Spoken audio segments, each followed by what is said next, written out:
All right, welcome to today's class, all about going through and talking about the listing side of things and really getting technical with things. So this is a little bit of a side class outside of what the Ignite sessions and series are about. In today's class, I really want to make sure that we can go through and effectively understand the entirety of a seller. And so if you ever get the call or you ever have the yes over the phone or in person that says, I would like you to sell my house, you don't go in panic mode and you don't, you go into instantaneous, like this is the process. I have this good grasp. I have a checklist. I have an overview. I have an idea of how I'm going to make this function and work. All right. So let's start from the basics. What are some ways that, and you guys can put it in the chat, take yourself off mute. What are some ways to achieve or to capture listings? Brady does this. Zillow. Zillow? What do you mean by Zillow? For sale by owners. For sale by owners? Why are they such a good, why are they circle prospecting? Why are for sale by owners such a good, can be such a good source of listing leads? Because sometimes they have like a specific thing that's making them put their home on the market, a motivation or a factor, a driving factor. They're blatantly advertising to the world that they want to sell their home, and that they're blatantly advertising to the world that they're not working with an agent already. It's kind of a beautiful scenario. The tougher thing is just like we talked about in scripts, is they're trying to save a buck, or they might have their house overpriced. So there's some hurdles in for sale by owners that you have to overcome. But for the most part, that's the number one source of somebody just giving you a gift. Here's a name and phone number of somebody who literally is raising their hand, tells you what they think their home is worth, and is looking to sell a home. And so you just have to, as Brady can attest, you just have to start working on your scripts. It's just a different animal. Circle prospecting, Patrick, exactly. Now, when you're circle prospecting, Patrick, and if you can't chime in, no worries, my friend. Everybody else can. What kind of scripts are you using to capture listings through circle prospecting?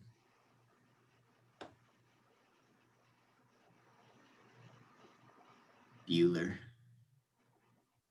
I'm sorry, who did you ask me?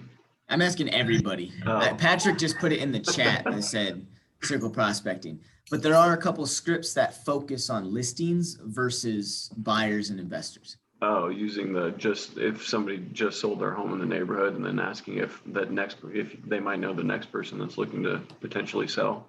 Yeah, exactly. Just solds are the greatest intro and the greatest thing to get somebody thinking about selling their home to admit that they're thinking about selling their home. If you're doing sorry, go ahead. I was going to say, one of the things that I say is if we have multiple offers, that there's, we have 5 buyers that weren't able to get into the neighborhood. Do they know anybody? I don't usually ask them directly, but I've had people call me back and say, now that you mention it, I am looking to sell. So. Yep, that's a really good point, Michelle. I don't necessarily ask directly either. It's just the just sold gets people's juices flowing about listings, because you're telling them that there's buyers out there that'll buy their home. And if they've ever been thinking about it, they can't help but say, well, actually, I don't know of anybody, but I'm thinking about it. So I do the same thing. I don't directly ask that person if they're thinking about selling. I'll say, do you know of anybody in the neighborhood that might be looking to sell? And then I might follow up with, or maybe you yourself, you never know. But I definitely play it off like it shouldn't be them. They should know somebody. But good. What are some other ways to get some listings?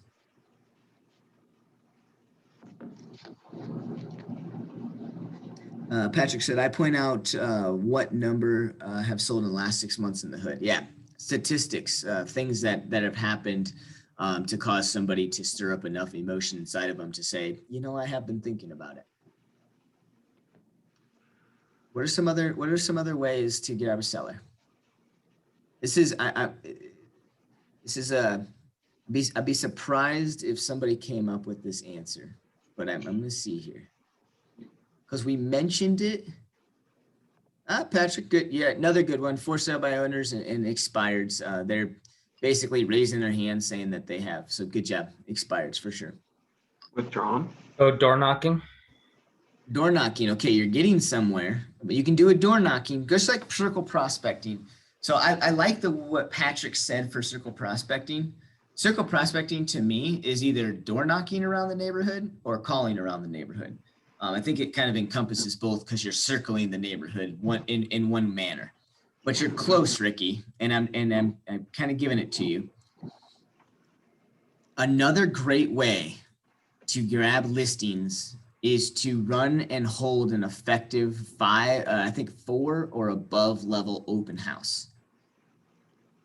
So even though the open house itself is geared towards finding a buyer possibly for that home or for you to have a buyer, if you do an effective open house, what you start to cause a stir in the neighborhood to say that if somebody's looking to sell their home, like if you do it right, they're going to go, I want nothing but that person to list my home. So I feel obligated that I should either go to the open house and talk to them, or and they've already talked to me over the phone. Now he's at my doorstep, knocking on my door. All about this open house. I want somebody to do this for my home. So if you do an effective open house, meaning at least a 4 or above level, because you're circle prospecting through cold calls and door knocks. The 7th level is you send a mailer as well. Then you do a true neighborhood open house. You put a sign in the front yard the Wednesday or Thursday before, and all of those things start to add up in someone's mind. And those are like every time I did a 5 or 6 level open house, those were the only times that I really got somebody that came into the open house that said, Bruce, I don't want to buy this house. I just wanted to meet you because we've watched you hustle in our neighborhood, and we are thinking about selling our house and buying. And we know that in order for that transition to happen, we need someone like you to take a lot of those things off our plate. Would you be interested in helping us make this move?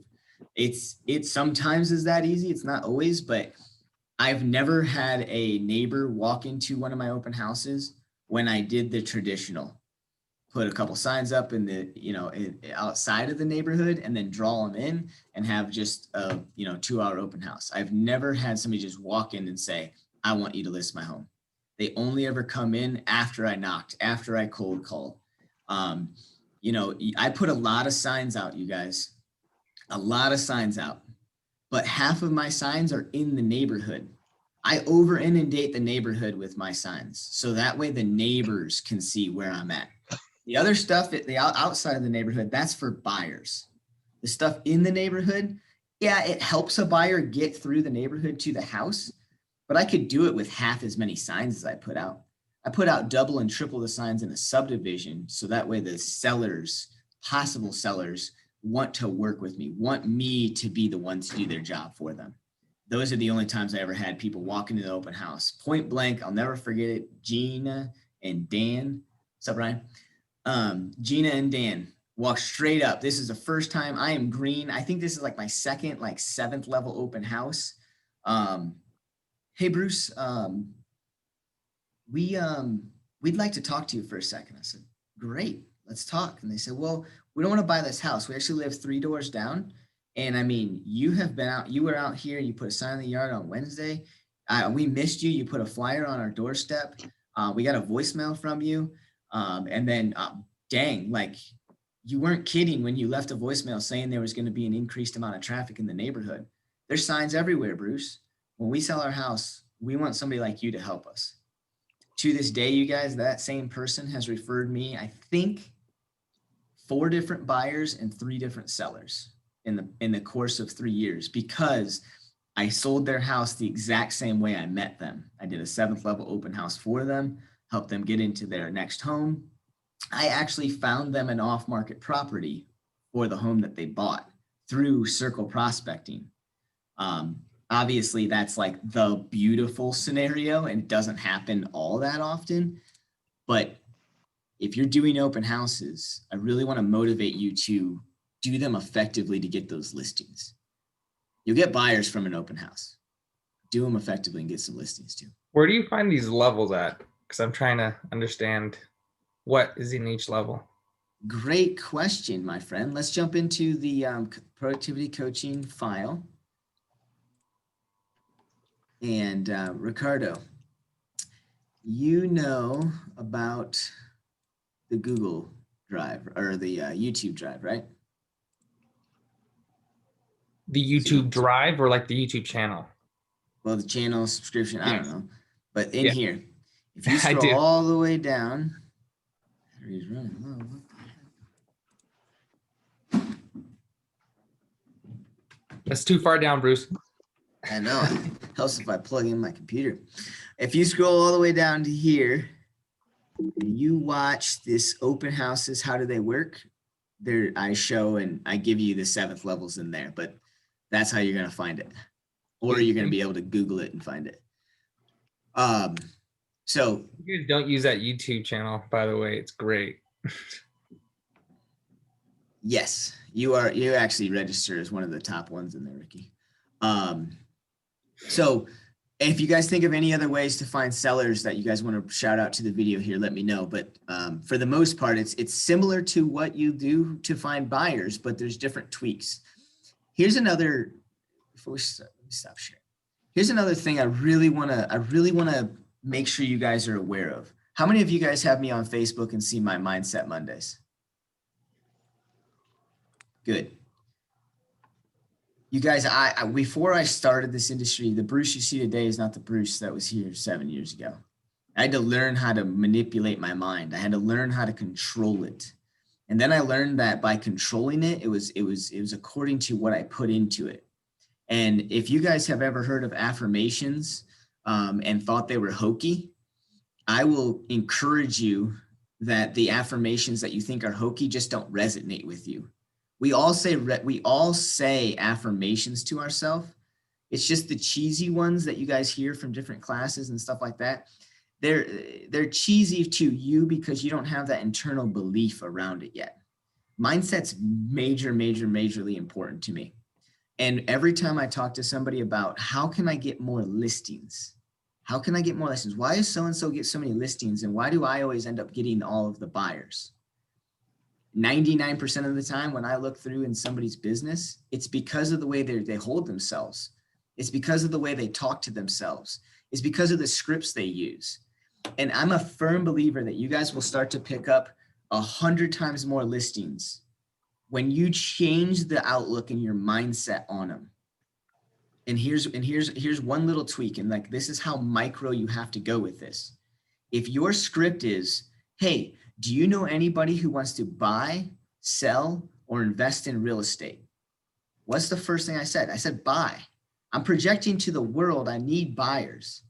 But if you change it and say, hey, do you know of anybody that's looking to sell their home? Because in our market, we absolutely are, we need some more pieces of inventory. Obviously, if you have anybody that's looking to buy, I'm happy to help them as well. But just changing everything that you do, every dynamic, every sentence, every conversation, every way that you carry yourself, your mind. You need to drive in your car and think you're a listing agent. I mean, heck, go put lock boxes in your car just for the day that you have to use them, right? Don't like I always tell people, don't overspend when you get started. But mark my words, you're gonna have a listing. Go grab yourself a sign, design that sign. Think about it being in somebody's yard. Right? Go through the motions of being a listing agent and you will start to have that attract to you. So we talked about a lot of the methods, but that's why like when you circle prospect, you're not going to be, if you're circle prospecting and you're doing just listed, you're trying to find buyers. You're projecting to the world, you're looking for buyers. Do the just solds. All right? You can change your business with a mindset shift and an activity shift. And it's unreal how it works. It's simply unreal. So let's dive into it. Some resources. So we got where sellers come from. Let's look at some resources so that way you guys can start to build some things. So if you guys go into sellers, to the Google or to the Google Drive file, go into sellers. Remember, we have now I have a listing, now what? This would be, I would consider this to be kind of an interactive checklist of things. and a how-to. We're not going to go through it in its entirety right now, but we're gonna kind of teach it. I just want to show you guys these resources because the people that are using them, just like Ricky said, they reach out to me and say, wow, when did you put this together? I really appreciate this. This is helping me. It's going to help you guys too when you guys get these people. Just don't forget they're in here.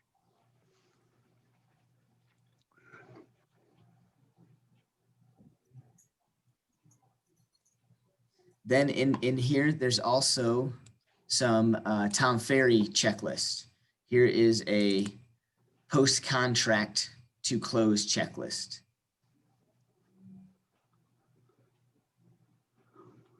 Right? Everybody know what post-contract to close is? It just went under contract, basically under contract to close checklist. But there's all sorts of, here's a listing, here's pre-listing, here's pre-listing appointment checklist. So see how there's all these checklists for listings? You guys can steal all of these ideas. I was never a big fan of having 5 different checklists for a listing. I wanted something more like this, that I have a listing now, where it kind of is a flow chart checklist, as well as a reminder, as well as, you know, just continues with everything. Here's a seller's intake form. So let's start here and let's talk about the process. So we're at the point now in this scenario where we have a seller. Somebody has raised their hand and said, Bruce, I want to sell my house with you. What's the next steps? So what do you guys think the next steps are? When somebody says, I want to sell my house. Do a CMA. We're getting there. Maybe back up a little bit. Before you do is, what's that? Timing.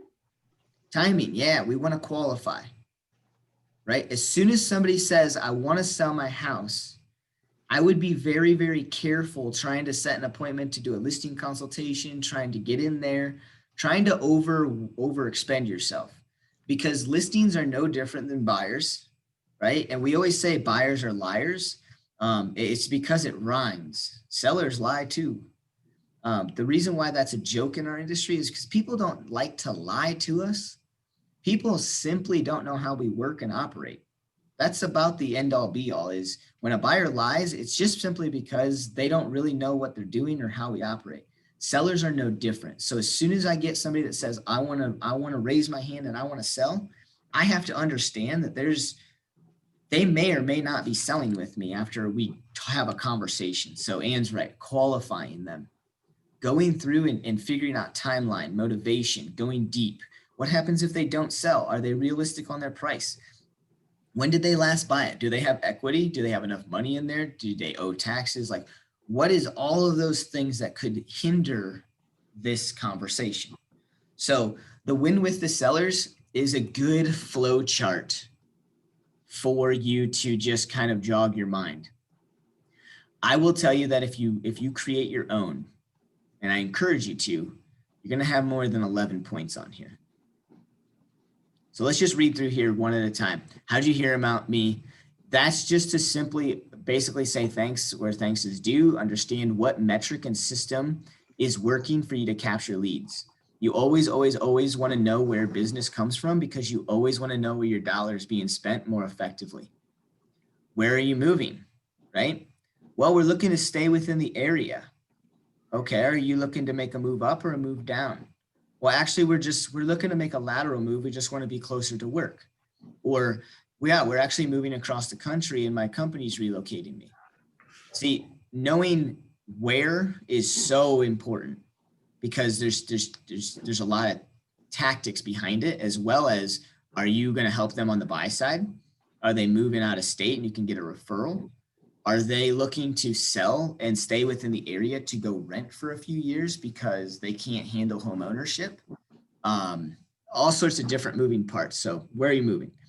What's motivating you to move? I don't use that question.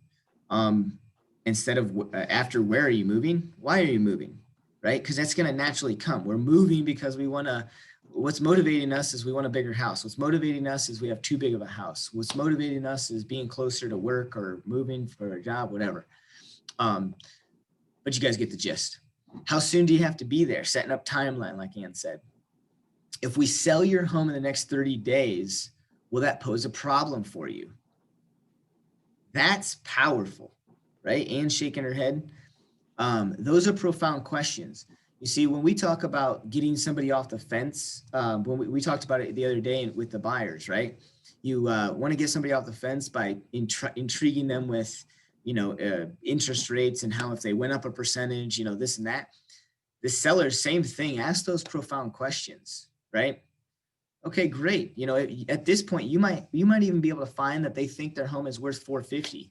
You might be able to say, hey, how fast can you get out of your house if I have a buyer who's willing to pay you $475, right? You get all sorts of answers. Well, we'll figure it out. Like, bring us an offer at $475. We'll get out of here tomorrow, right? Even though they just may have said they want to sell their house in five months. That's a profound question for sure. What would happen if you did not sell your home, right? Getting that motivation out. Same thing with what happens if you don't buy a home by the time your lease is up. Well, I'll just, sign a new lease. What happens if you don't sell your home? Well, I guess, we'll have to stay put, and I guess, my job will allow me to work from home until it sells. All of those different responses are going to help you place them on your pipeline. So we'll keep going, and then I want to know what other questions we can ask. How much do you want to list your home for? How much do you owe on the property? I'll be sending you a packet of information. Will you take a few minutes to review it before we meet? Do you have any questions before we meet? Will all decision makers be there when we meet? I want to stress this one. I still do it. I still forget. Don't be me. Ask if everybody that needs to be making the decision will be there. And I like when they say decision makers, because Brady, I think it was you that had your friend who was looking at properties and giving you the runaround, and then they have a girlfriend who has a lot of opinions, right? Opinions are decisions. And so as much as like Brady would have this buyer who's going to be the only one on the deed, only one on the loan, there's still a decision maker there, because his friend has a girlfriend who is heavily involved in that process. And so the worst thing that I can see happen is if Brady goes out and shows just that guy the house and he says he likes it, and then all of a sudden the girlfriend's able to, they go under contract, they set up their inspection, they go to the property, and the girlfriend's like, I can't believe this. You didn't see this? This isn't what we were looking for. This isn't what I thought. Like, why didn't you think about this? And then it causes them to have second guesses in conversations, right? Same thing with the seller. You want all decision makers to be there. The number one reason why all decision makers need to be there is because when two people think that they're on the same page, 3 people, 4 people, I don't care how many decision makers are, when everybody thinks they're on the same page and none of them are in that professional world, how in the world could they have ever talked about all scenarios and questions and what ifs? They could have never, right? So it means if you don't have all decision makers at the table and you start to ask some profound questions, think about it, right? If all decision makers aren't at that table and you ask them, hey, if your home would sell in the next 30 days, would that pose a problem for you?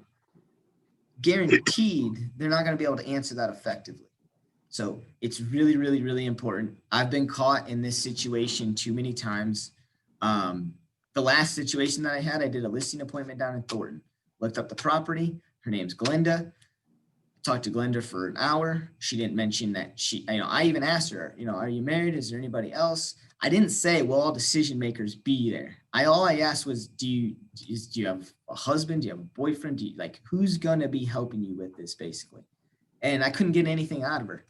I get to the house and some guy answers the door and I'm like, all right, cool. What's going on here? And he's like, oh, Glenda will be home any minute now. And this guy's just sitting there lounging around the house, just like happy as a clam. I'm thinking maybe a brother. I don't know yet. Nope, not a boyfriend, not a brother, not a spouse, a business partner who makes all the decisions because half of the money will go back into the business accounts pot. So I still do it. Make sure you're asking if all decision makers are going to be there. Let's go with this. Who has some things that aren't in, who has some things that aren't in,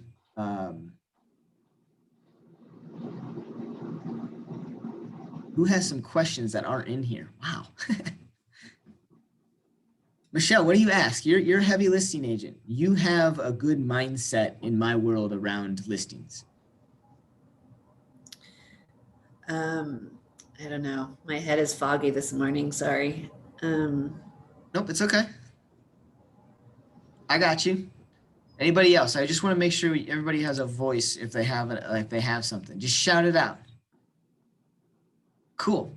So some other questions that I think that are in my world are mandatory is, hey, is there, I haven't, you know, whether I have or haven't, most of the time I'm talking to somebody and I'm pre-qualifying them, I haven't gotten into public records yet.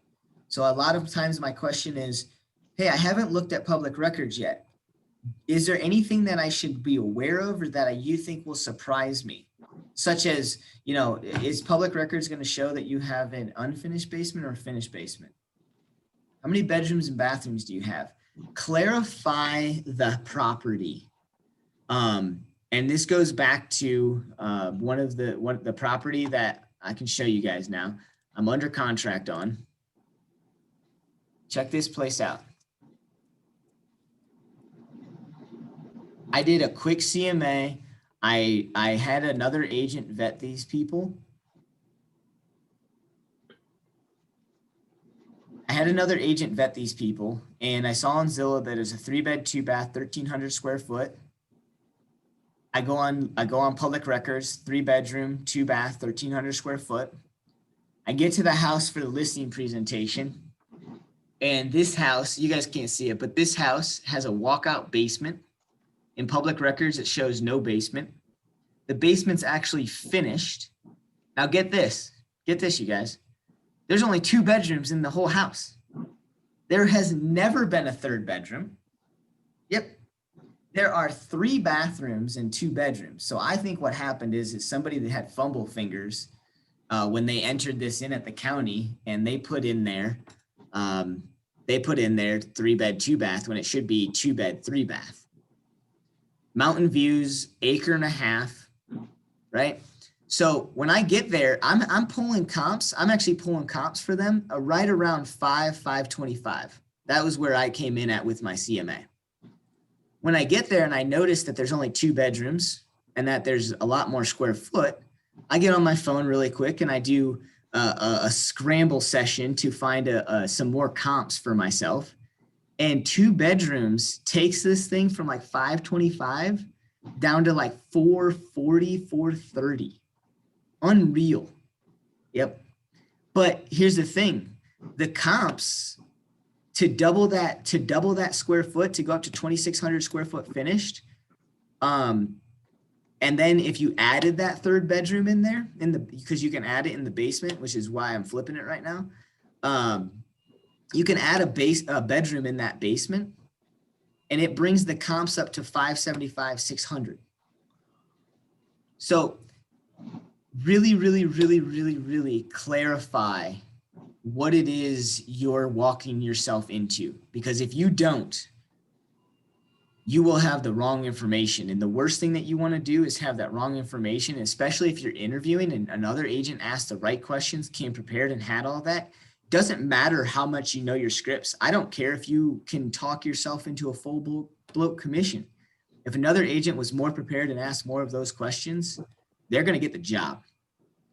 Regardless of whether you feel it was your fault or not, it's your fault because you got to pre-qualify.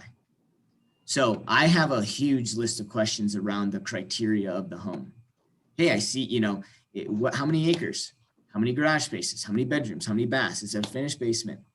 How many full baths? How many? I just verify. And here's how I verify. I just say, look, I haven't looked at public records yet. Of course, I can find a lot of this information from public records, but did you know that public records isn't deemed actually completely reliable? So I just want to verify a few things and I'll verify it with public records and see if there's any discrepancies. I'll give you a call back. What are some other big major things that you want to ask? Do you have a lien on the property or? Very, very good, Ricardo. Yes.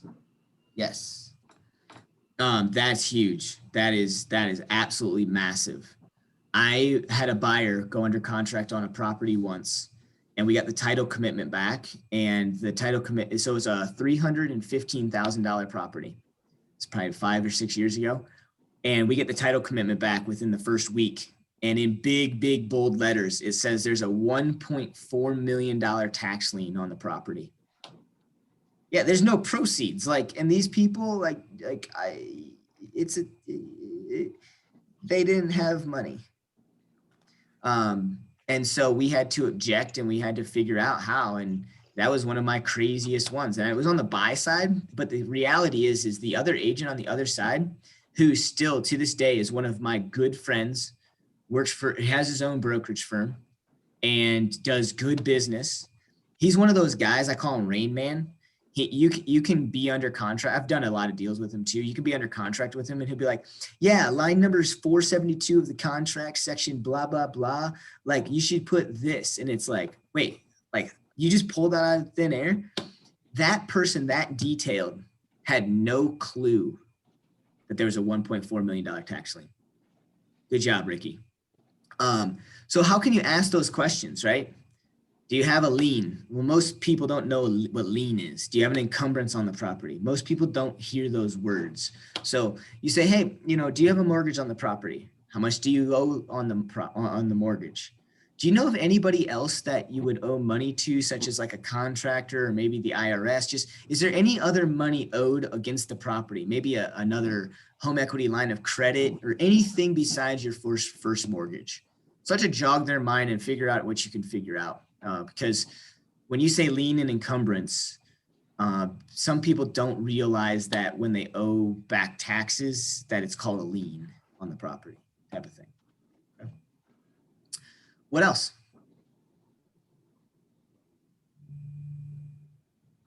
Here's one. It's on my piece of paper. Am I going to have any trouble with any sort of Google Maps getting to your location?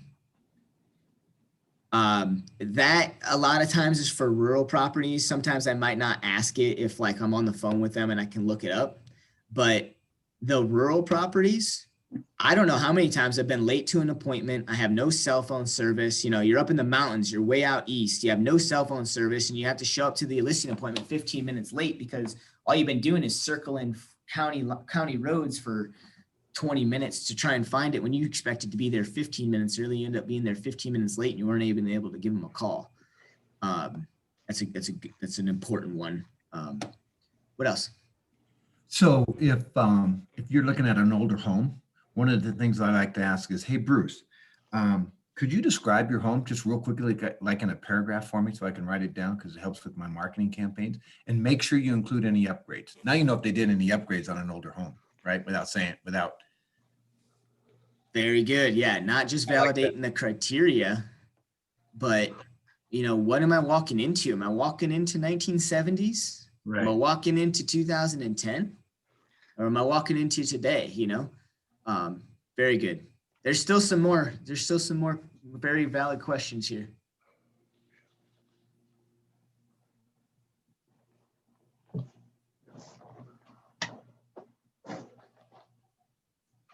What's more important to you?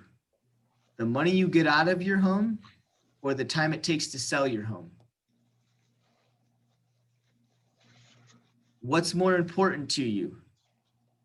Getting your home perfectly ready for sale, or understanding that if there is some things or cosmetic things that you want to do that you can't get to or have time to do, that you're prepared to sell your house with what the market looks at as far as those repairs go?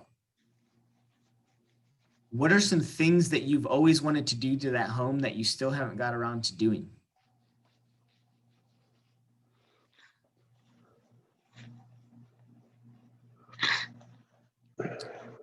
That's about it. So let me go back to one of the questions that I do not ask. And this is where we start to talk about the different ways. So we understand that there's a very similar way for all of us to capture there's very similar ways for all of us to capture listings, right? We always, no matter who you are, you have to pre-qualify for listings. But this is where things can go a little separate. So after you pre-qualify, what's the next things that you have to do? Just like in any script, just like in any dialogue, after you qualify, what is your next conversation about in any given situation? The next steps, right? The expectations. And so this is where businesses start to differentiate. So in my business, I never ask the question. I never asked this question. I will be sending you a packet of information. Will you take a few minutes to review it before we meet?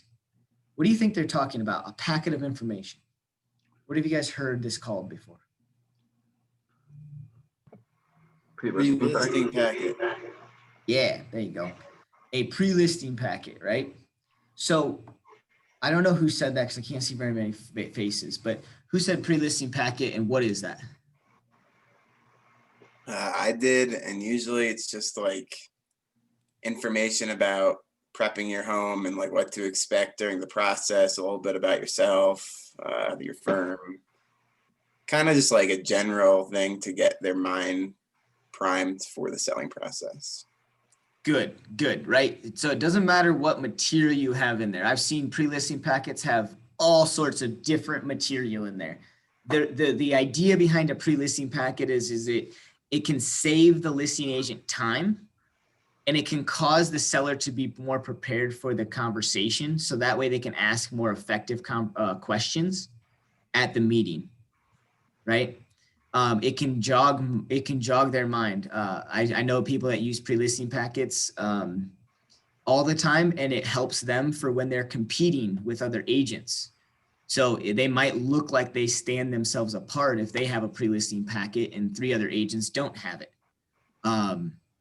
There's the psychology behind the pre-listing packet is it's up to you, but the major points that I see is it's either for you to save yourself time at the listing agreement, so that way they're more prepared, or it's a way for you to basically start to show your marketing efforts to win them over.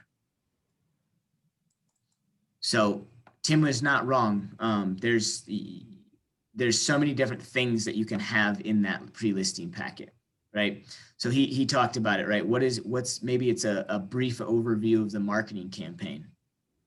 What else do you think might be in a pre-listing packet? Maybe 10 tips to get your home 10 tips to do around the home to get your home sold. So that way, maybe when you walk in, you don't have to educate them, and you don't have to be the bearer of bad news that they have too much crap everywhere on every surface, on every countertop, on every refrigerator, on every cabinet, on every dresser, right? You can have a document like that's printed off from the National Association of Real Estate Agents that says, traditionally speaking, decluttering your home, you can get more money for it, right? So there's a litany of different things. So whatever you have your prerogative for, make sure it's tailored to that. If you want to use a pre-listing packet to help them accomplish some knowledge before you get there to save yourself some time, then that's what yours is going to be geared towards. If you want to have yours help you sell yourself and help if you're interviewing or maybe interviewing, then you want to have documents in there that gear yourself towards that. Questions on pre-listing packets. There's usually a very general question that we need to address. Harry, when do you send a pre-listing packet? Well, I send it before I'm going to have my appointment. So usually 24 hours ahead of time minimum, because I want them to have the. But the other thing I was going to just throw in real quick, when you send that pre-listing, don't send the CMA in it. An agent taught me that over in Fort Collins. It was a disaster, right? Because you don't get to sit down and explain it, but you put it in that package because you thought you were going to go to that house and do that. And it's just not a good idea. So just remember not to do that. But good. Yeah, that's actually really good. I forgot about that. Don't give them too much info so that what she said, you provide the value when you're at the appointment. I made that mistake. that's it, right? Yep. Yep. But I wouldn't have thought of that. If that agent hadn't told me that, I'd probably stuck it in there, sending it to him, thinking I'm doing my due diligence and getting everything out. Bruce, I think you asked me, and I just think at minimum of 24 hours. And it might even be 2 days. You want to make sure that they have time to read that information that you have. The other thing that I asked Bruce, so that when I get there, sorry, Ann, is, hey, so when you're sitting in your house, what's your focal point? What's that one thing that you really like about your house? Because when you get there, you then say, okay, we want people to see that same thing. So the more stuff we can take out of your home, it allows them to envision what they would do in that focal point if that was theirs, like a fireplace or whatever. No, I like that, Harry. I guess I do that same thing when I say, tell me what the most important thing to you about your home, or what's the most loved thing about your home is, or whatever. Yeah. And then when they tell you, you write it down, you walk in that house and you just talk, you just stroke their ego with it. You just talk so highly of it. Like, oh my gosh, you were so right. Like, I cannot believe you guys designed that yourself. Like, look at that fireplace. Where'd you guys bring all that rock in from? You guys still have moss on there. That's incredible. You know how long it takes to grow that moss? Like, even if you hate it, even if you don't give a crap, yeah. Right. And most of the time when somebody's upset, Melissa,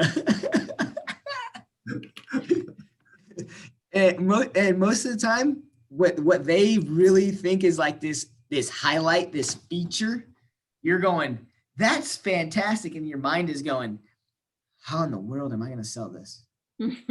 Like, how in the world am I going to sell this? No, that's really good. I want to sit there. So we all get the concept of don't give them too much. But if you guys have never done this before, what is too much? A CMA is too much. Contracts of any shape or form are too much. Net sheets, too much. Right? The step-by-step process is too much. You can't give them everything. And even if you gave them 50%, you want to give them teasers. So, instead of the CMA, maybe you have a flyer in there that says, what is my home worth? I would love it if you could, I would love it if you could do some research before I meet with you to see if you can pinpoint what you think your home will sell for.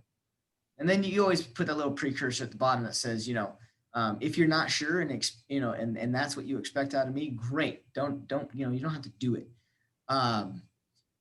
It can also be homes that sold in your neighborhood over the last that are somewhat comparable, so that can give them an idea. Average in the neighborhood, right? Yeah. Instead of like all of the details of all the solds, right. Just give them stats around the neighborhood. Right. Yep. Instead of giving them the flow of how everything goes, ask them questions. I say common questions that we'll review when I get there. What is earnest money? How do I transfer the deed from the seller's name to the buyer's name? Like, just give them some things about the process, but ask them questions. So that way, if they're thinking about selling the house on their own, it causes them not to, right? Top 8 questions to ask real estate agents before listing your home. Top 10 things to do to your home to get it ready for sale, right? Ways to spruce up your curb appeal in the winter. Things to, instead of sprucing up your home, just mechanical things to do. When's the last time? Questions about your home. When's the last time you changed all your smoke detector batteries? When's the last time you changed your furnace filter? All of those different things are great ideas, but don't have the process, don't have contracts, don't have the CMA. Those can hurt you. So let's talk about why those can hurt you. So a CMA can hurt you just for the exact reason I just gave you guys, right? A CMA will hurt you. If I walk into that place thinking I'm going to list a 3-bed, 2-bath, and I've got a price on there that says $525, and I get there and then I have to tell them that their house is only worth $440, like, what happens, right? I have to sit there and try and follow my sword, explain all day.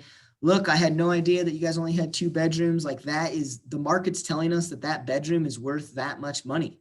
Really, it doesn't even cost that much to build a bedroom. Like, it doesn't even, Yeah, well, the market's giving that third bedroom an extra $60,000 right now. I'm really sorry, right? You don't want to do that. You don't want to have that happen.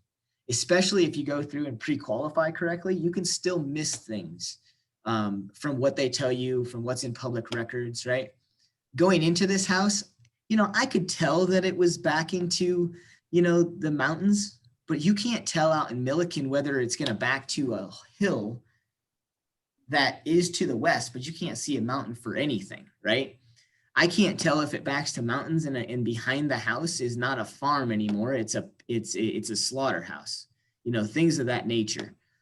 So that's another reason why even on my CMAs, 1, don't send them early. 2, do not give them price. I don't know why the CMAs do this, but the CMAs all have a section that says, type in your price that you'd listed at or whatever that says. Leave it there. Go into it with your mind having a range on the price. Why don't you give them the process?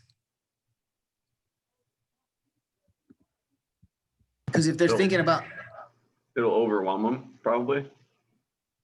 I like Or- overwhelming them. Because then they feel like they can do it themselves. Yep. There's a lot of people out there that consistently will hire a real estate agent, but they get to that point in life where if somebody would just give them everything, they would do it themselves because they've always been intrigued by it. They know a friend or a buddy that did it successfully years back and that, they said it wasn't that hard or nothing happened and stuff like that. So don't give them the whole process. All right. So that's pre-listing packet. My business doesn't do a pre-listing packet. My pre-listing is just simply my pre-qualification conversation.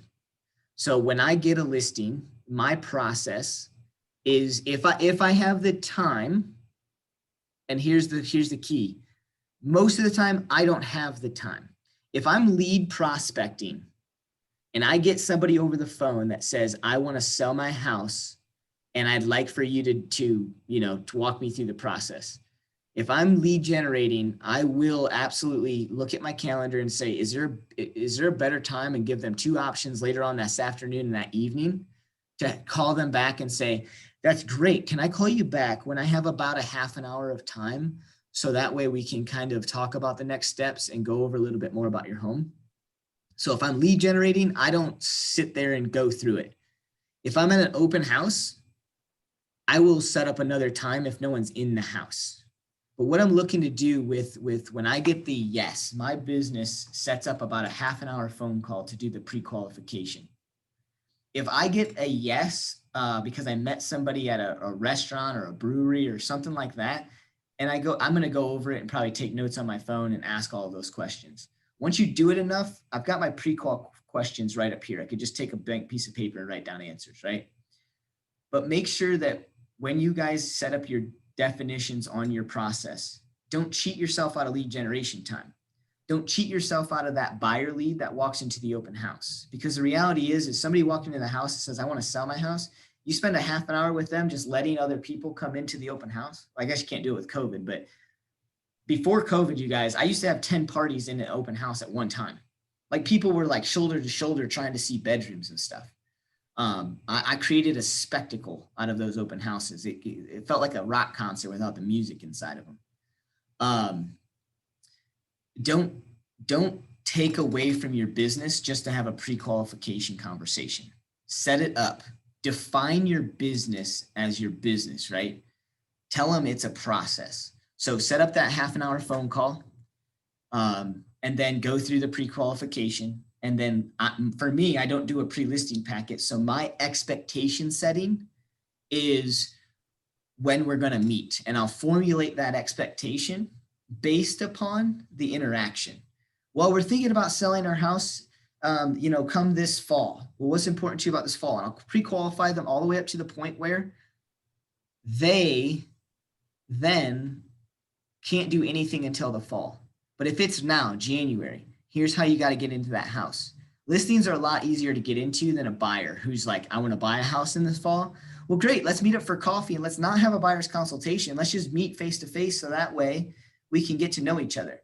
It doesn't really work like that, right? But on the listing side of things, you have the greatest excuse. Oh, great, the fall. Man, I really appreciate you telling me about this. You see, I understand as a homeowner myself that projects that you may or may not want to do before you list the home can take some time. I know when I have a project at my house, it lingers. Sometimes, I'll be able to have a couple of hours to work on it, and sometimes I'll just push it off for a couple of weeks. I think it'd be beneficial if I came over to your house for maybe 15, 20 minutes. We do what I call the nickel tour, and we can go around and look at your home to see if there's anything that you're planning on doing to list to sell your home. I can tell you whether it's going to be worth your time, effort, and energy or not. And on the same token, I can look at your home through the eyes of a buyer. And if you have time to do X, Y, and Z, maybe I'll have some suggestions for you.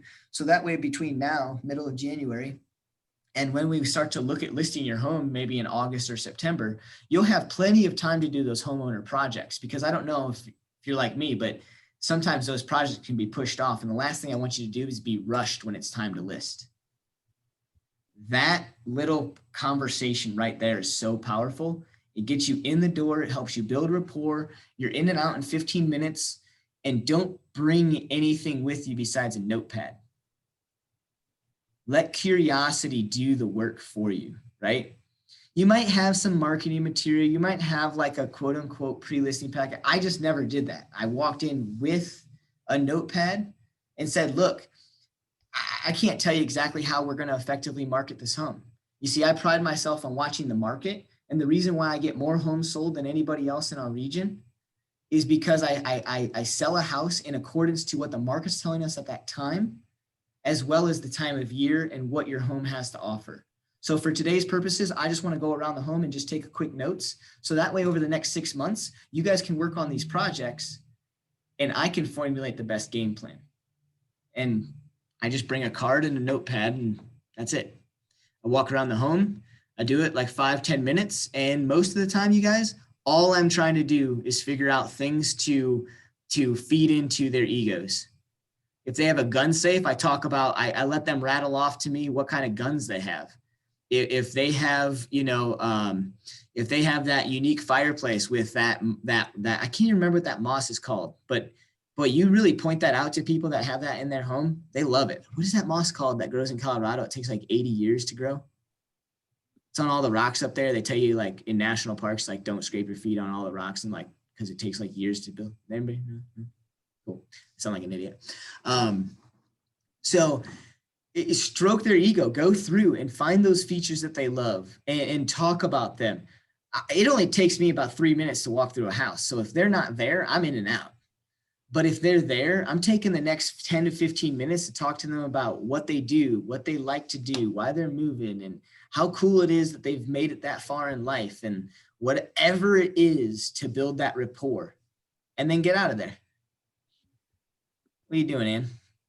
What do you need us? What do you need? Nothing. I was just Oh. sharing an article.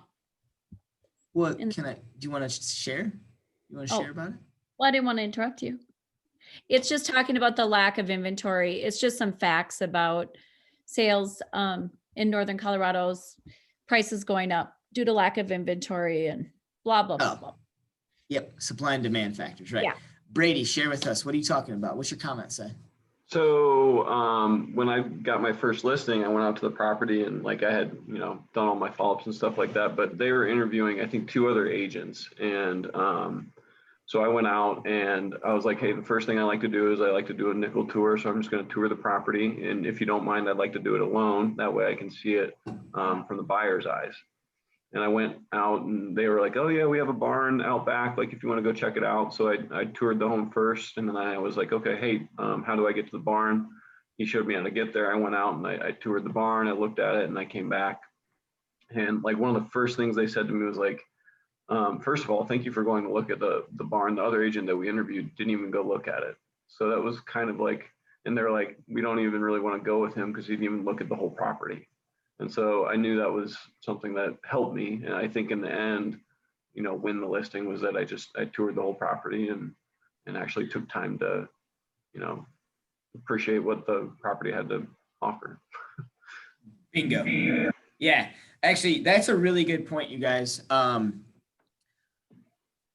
Besides crawl spaces, make sure you're looking around everything. Okay, I had a situation one time where I actually had two very similar situations. I was on the buy side on the one, and I was on the sell side on the other. On the buy side, we walked around the home, we did our thing. They told me that was the home they were going to want to make an offer on, you know, yada yada yada.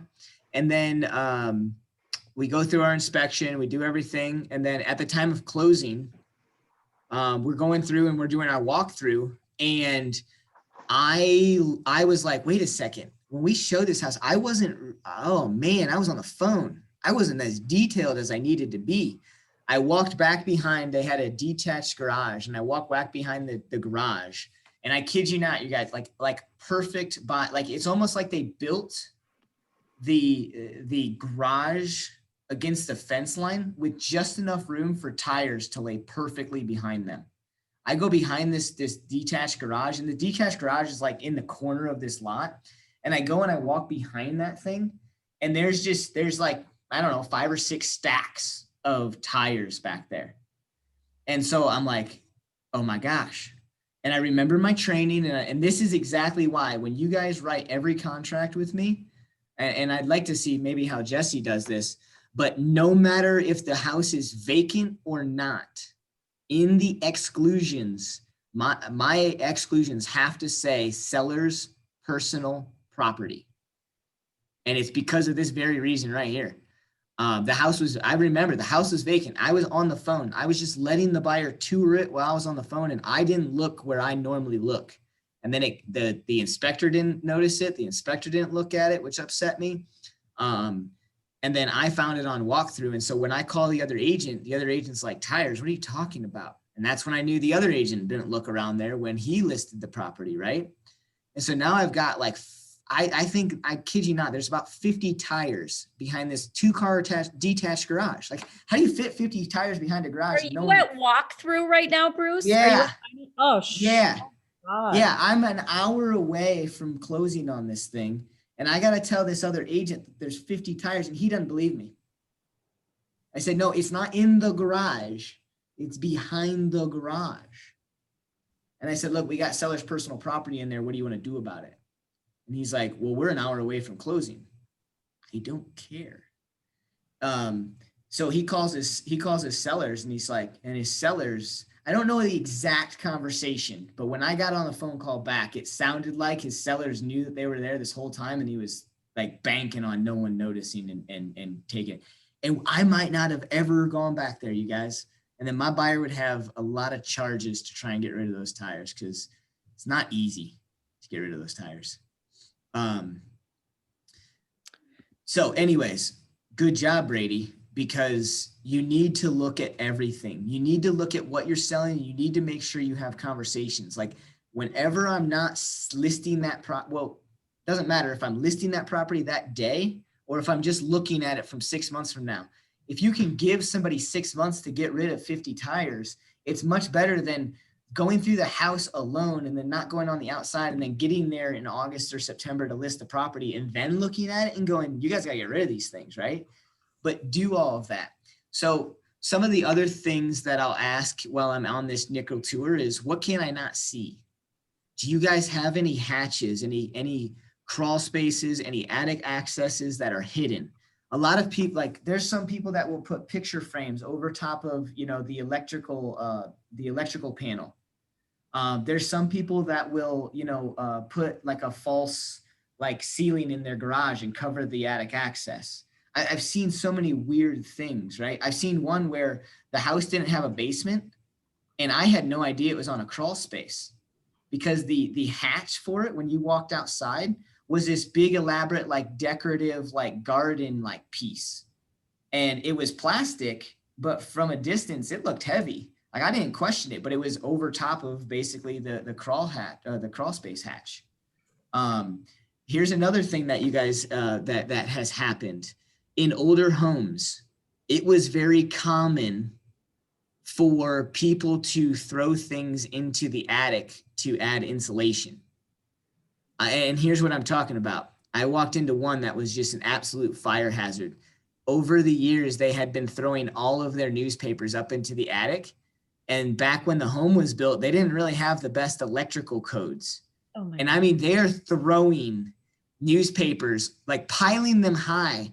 And as like they start to remove them and everything, there's just this rat nest of wires that have no junction box sitting there, just waiting to burn down this house. There's another one where the inspector, make sure you get good inspectors. Make sure you get the ones that are not afraid to crawl into weird, creepy crawling places, right?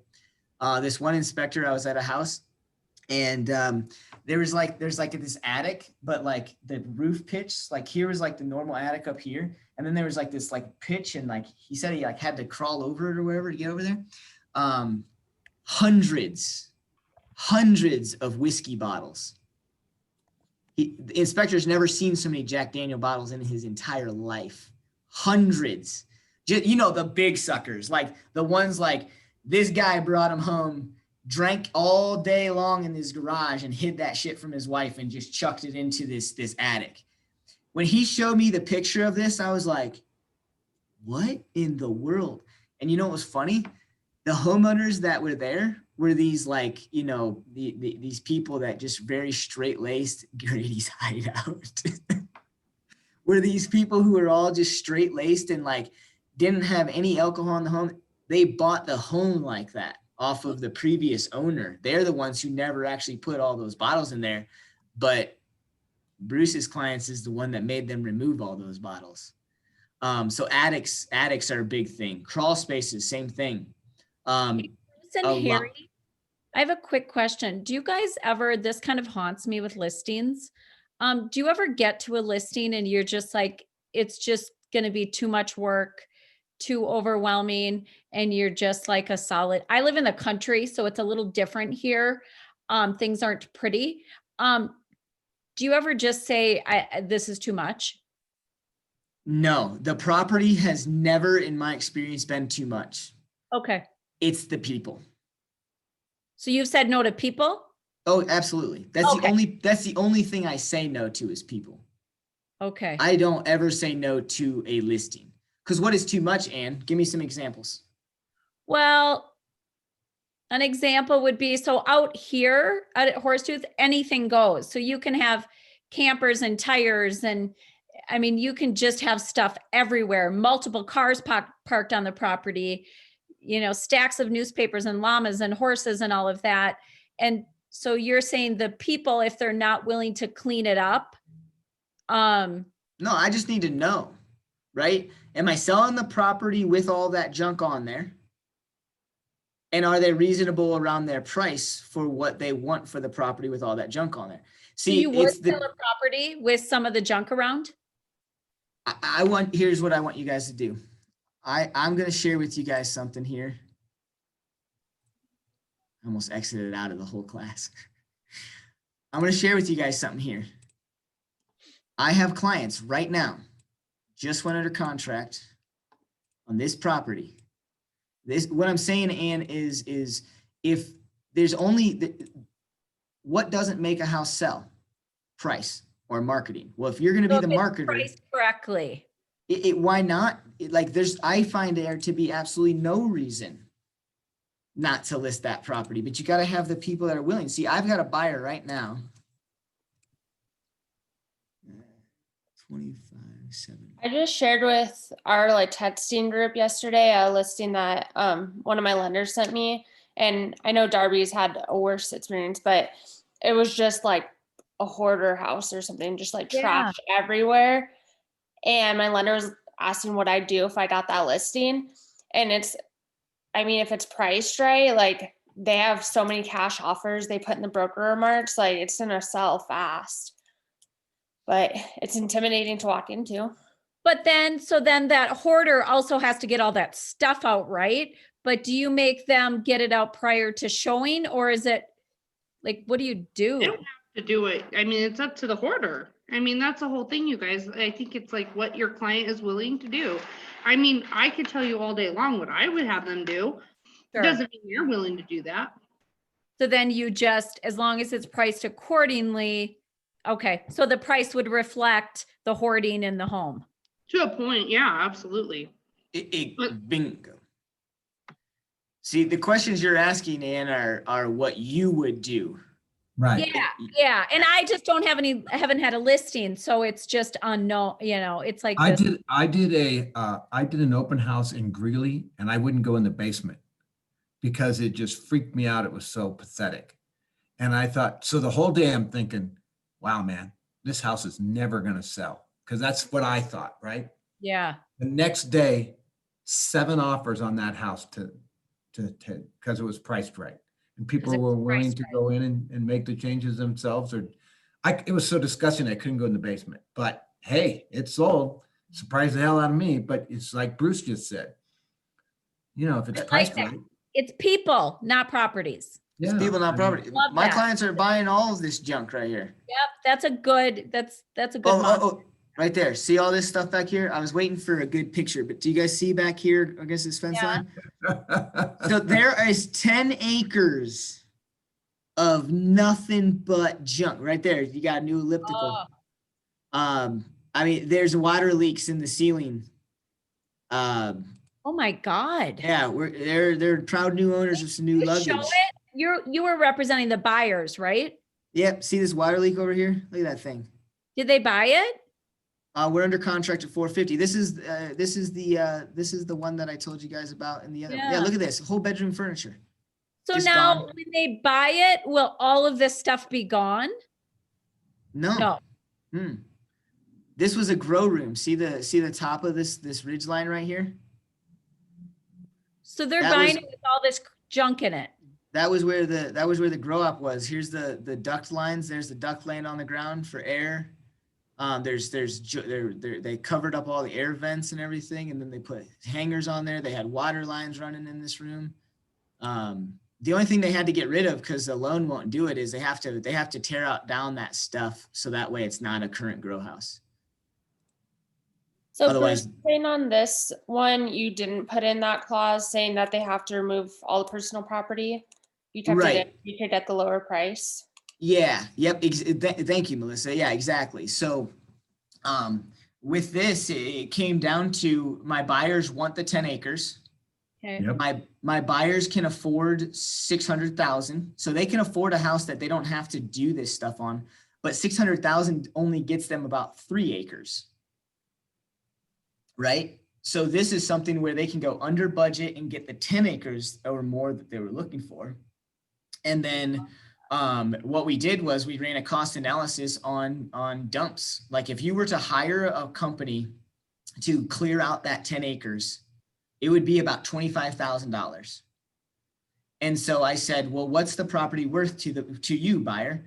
And they said, well, if we could get this thing for 475, we would be okay.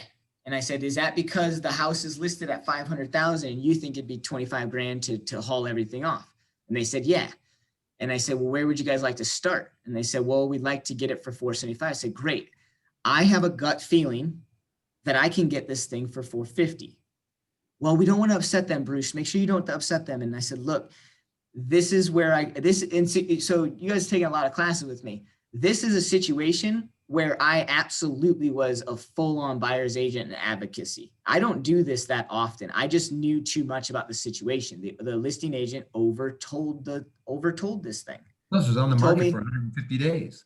Well, and they priced it at 550 to begin, right? Priced it at 550 to begin. Sellers don't want to do anything. They're in a divorce. There was a pipe that burst because the divorce that's going on that causes them not to talk to each other. So one of them thought they paid the electric bill and the other one, or the gas bill or some bill. And the heater went out and froze the pipes and one burst. And so they're just telling me, I'm like, these guys are done. They're done with this property. I won't let this thing fall apart, but let's go in at 450. And sure enough, they signed it. And the original list price was 6, you said? The original list price was 550, 550. dropped down I to love that. 525, then dropped down to 400 or 500. And then Yeah. I just went in 50 grand under list price and got it. And And they here's get you rid of guys, the the junk inside and they can finish it themselves. Or Yep. hire The whole Wow. time, this listing agent's doing her thing, right? Oh yeah, Bruce, that'd be great. Yeah, make sure you get your offer in quickly. We just did a $25,000 price reduction 2 days ago. We have 12 showings set up for this weekend. So if you're gonna get an offer in, boy, you better get it in quick. I said, well, we're contingent. Does that matter? Well, my sellers are open to anything right now. I'm like, wait a second, are you trying to tell me to hurry up on my offer? Or are you trying to tell me the sellers are open to anything? Because if you're really getting all these other offers in, you're not gonna like my offer, is what I'm thinking. But she was just doing her thing. She was selling it and called her bluff on it. And yeah, they didn't have any other offers. They don't even have a Shit, backup we offer. had 12 people going So first. there's a property for everyone. You just have to market it correctly and work with the correct people. I love that. And try to take Absolutely. our emotions out of what we want Yeah. from them and our opinions. I think Right. that's where we get in so much trouble is we put so many of our opinions and feelings into it. We have to step back and be like, give them facts and let them make the decision. A lot Sure. of people, and here's the other thing. I know we're kind of really stuck right now on that. I think that we're really stuck right now on all of the stuff, right? I mean, gosh, I lost my train of thought, but just like Darby said, it's there's something for everyone. Mhm. And then the other thing, you guys, is a lot of times stuff is a mental burden on people and not a financial thing. And so if you can show a seller financially what kind of burden they're putting on that buyer, it really can help them actually make the right decision on the price. Yeah. Because a lot of sellers are just like, I just don't want to move that stuff. And then when you start to go, well, did you know that a truckload to the dump that is over the tailgate you go from $200 to $450? How many truckloads do you think you guys have? Well, did you know that for every tire that you want to leave behind, the buyer's going to have to pay a $35 recycle charge or whatever the recycle charge is, $15, $10 or whatever, right? And so the sellers sometimes just look at it as a burden that they would have to do. And a buyer's looking at as a burden as well as a burden in an activity as well as a financial burden. Mhm. One There's man's some trash is answers. another's treasure. Yep. I think that Jesse says not to put personal property in exclusion because of another section dealing with personal property. I can't recall the exact details right now. Yeah, please let me know. Because I've always been educated to put seller's personal property. Damian Cox, our attorney, is the one who educated me on this. He Yeah, you talked should about put it those- last week in class, but I don't know, Melissa, if that's what it was applying to either. But he said It's it was under redundant. exclusions, you should just put seller's personal property, period. That's it. And then Nothing- whatever other specifics are listed in the MLS. But if Right. it's vacant and the MLS says no exclusions, put in seller's personal property. I don't care how vacant that place I looks. agree. I absolutely agree with that. Okay. Yeah. And if Melissa, you find out something different, let me know because I don't want to educate you I'll guys ask wrong. Jesse, but I'm pretty sure. There's all sorts of ways to skin this thing. Yeah. Yeah, right. Grady's hideout. They redid it. Worth double in 2 years. Yeah, that's kind of what they're thinking too.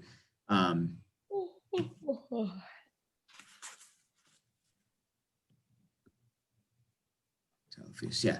Okay. So here's where we're at. So we're doing pre-qualifying. Whether you guys are doing a pre-listing packet or not, make sure you're qualifying. Make sure if they're a ways out, you can get in front of them some way, shape, or form. It's much easier to have those preliminary face-to-face relation building conversations with a listing than it is a buyer, because a buyer still resists going out to coffee because if they're 6 months away and you're not doing a buyer's presentation, it's just harder. So use the house on a listing to your advantage to get in front of somebody. Do not be the agent that says, oh, you're looking to list in 6 months from now? Well, I'll give you a call every month for the next 3 months and then I'll come over and take a look. Because somebody other agent like myself or anybody that is doing this tactic is going to meet them, build a better relationship, and now you're just going to be the guy calling every other month versus the guy that built a relationship, follows up with them, and then can throw in those witty comments every now and then like, hey, it's cold. Are you using that spectacular fireplace that you showed me when I was over there? Right? Like how many times have you guys had a fire this year? Right? Or something, something crazy like that. So we've got the appointment, we've got that on lockdown, but what happens if we do the opposite, right? So somebody is more like 3 weeks away or like 3 months away from listing their home. We're going to set up a consultation, right? We want to set up that presentation with them. So my rule of thumb is about, I would say about 2 months or before, I'm going to do a full-blown listing presentation. Maybe 3 to 4 months before they're ready, I'm just going to do the nickel tour and then come back and do the pre-list and do the consultation. If the house is an hour and a half away, I'm going to make a judgment call. I'm probably going to be prepared to do a full bore listing presentation. But the reality is I'm going to have to drive back out there when they're ready to put the sign and lockbox in the yard anyways. Here's what I'm getting at.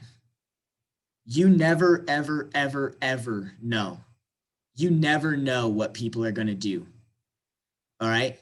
So just like I was talking about with affirmations and mindset, you guys, I never go to a nickel tour or a listing presentation without a sign and lockbox in my car. You never, ever know. And I have another situation. Of course I have a situation, been through it. I go to a person's house and I think I'm going in to do a nickel tour. There was a miscue in my mind or their mind. I still don't know to this day, but I could have sworn they said they're listing their house like 6 months from now. I get to the house, I have no sign and lockbox. I have nothing prepared. I have nothing ready. And I just have a notepad and I go through and I do the nickel tour. And they're like, okay, what's next? And I was like, well, next we just, we need to work on, tidying up the house. And they're like, yeah, we'll have that done by this weekend. When can we have photos? And I was like, wait, I'm so lost. And I still don't know what was lost. But basically they said that over the conversation, they felt like after talking with me, I proved to them that there was no reason why they couldn't just get this started today. And so I'm over there with my pants down trying to do a fly-by-night listing presentation. And, it was rough. So now I still do the same thing. I don't prepare a full-blown listing presentation, but I'm ready for it, if that makes sense. Does that, you know what I'm saying? I'm going to go over and do a nickel tour. But if this turns into a litany of questions and they want to know everything about the process and they're really thinking about moving their timeline up, just be ready to do a listing presentation without any marketing materials. It's really hard for you guys to do, but here's your secret. If you always go to a listing appointment with a sign and lockbox, just put your computer in your car too. And then let's jump into the next piece of our class today. Can I ask you one question? Yep. Can you put a sign up prior to putting it on the MLS?